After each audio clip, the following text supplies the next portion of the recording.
I'm going to talk about why I picked the WR 250R. I was looking at bikes, and I really wanted something that was great for around town usage, something that I could go off-road if I wanted to,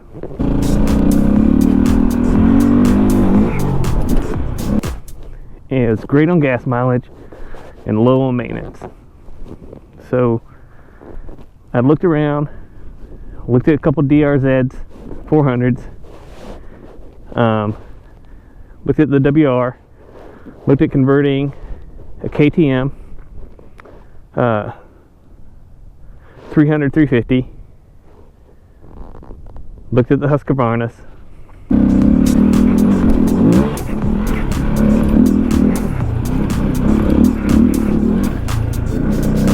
and really it came down to maintenance. And then that kind of narrowed me down to the DRZ 400 and the WR 250.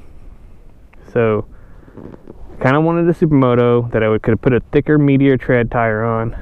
So the sad part is Yamaha quit making the WR 250X, and what I didn't like about the DRZ was it was carbureted. So I didn't want to mess around with, even though I don't see a lot of elevation change here, I didn't want to mess around with a carburetor, period. Where the WR250 was fuel injected, but I couldn't get it in the Sumo version. So weighed the pros and cons, and really kind of had narrowed down my search to just the WR250R. It's a great little bike, not a lot of power, hardly any power. I mean, I think it comes factory like 27 horsepower off the bat, but I didn't need it for around town and putting around on some trails or whatever. I didn't need a whole bunch of power. Another thing I didn't like about the DRZ was that it had a 5-speed gearbox, and where this guy has a 6-speed gearbox. And it'll cruise. I mean, I can do 85, 70, 75, on the little bits of highway that I get onto with no problem. You don't have to get into the engine to get it there. I mean, in 6th gear, it kind of cruise. 6th gear is pointless unless you're on the highway. On this bike, it'll do, for my commute, hardly ever get out of 4th gear in the thing. But for the little bits of highway where I need to go speed, I've been 85 with 2 up on it, believe it or not, and it's solid.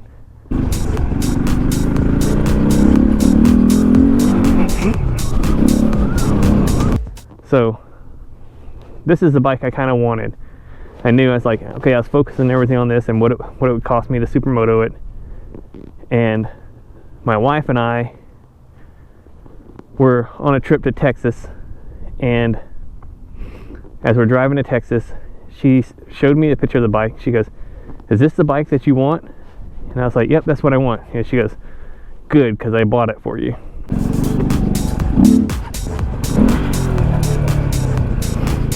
When we get back from Texas, we'll be able to go pick it up the week after we get back. So I was really excited. It's a brand new 2017 WR 250R, and I couldn't be more happy with it. There's some things that I've done to it already, and there's more things I want to do to it. I've done the airbox mod to it. Got rid of the mirrors, put the Zeta handguards on with the Power Mad mirrors in there. Eventually I'll replace the bars with some Pro Taper bars.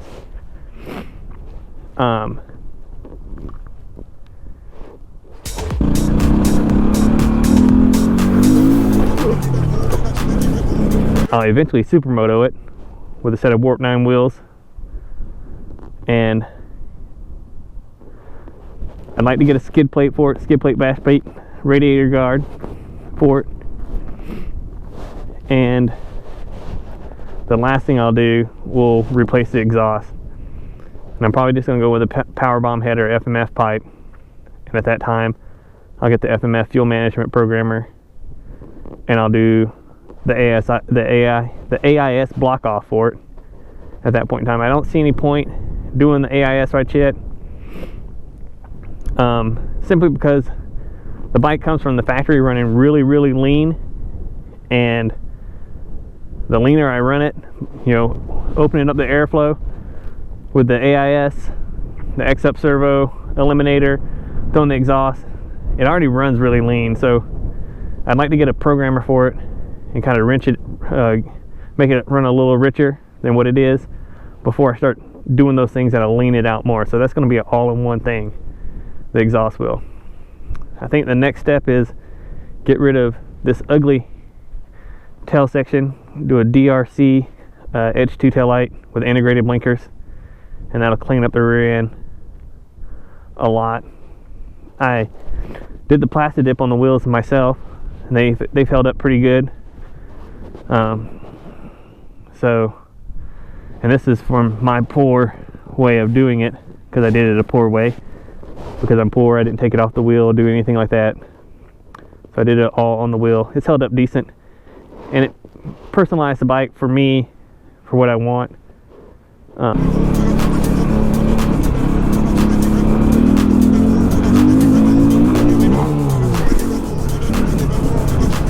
I wanted it to stand out a little bit, wanted it to pop. But that's basically it. I like it, I have fun on it. My wheelies suck, I'm working on them constantly. And I'd like to do a little more of this stuff right here, this off-road stuff. But basically this is why I picked the WR250R. It's a great little bike for what I want in a motorcycle. Eventually, my wife wants to get riding, so we're going to buy her a bike first. And I'm thinking, CRF 250L, Z125 for around town, whatever. Just something so she can get back into the feel of riding. But we'll eventually get bigger bikes that we can do longer trips on. Hopefully, KTM releases the Duke 790, because that's really what I would love to have. But we'll see. But as right now, I like the bike, the way it sits, little things that need to change. Cosmetic wise, the Sumo wheels are just because 90% of my riding is on pavement.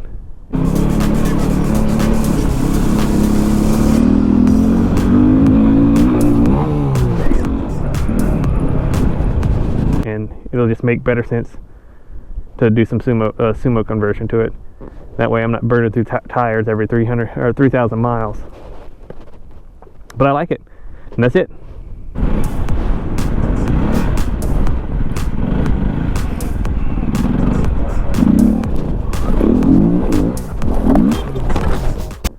Catch you guys later.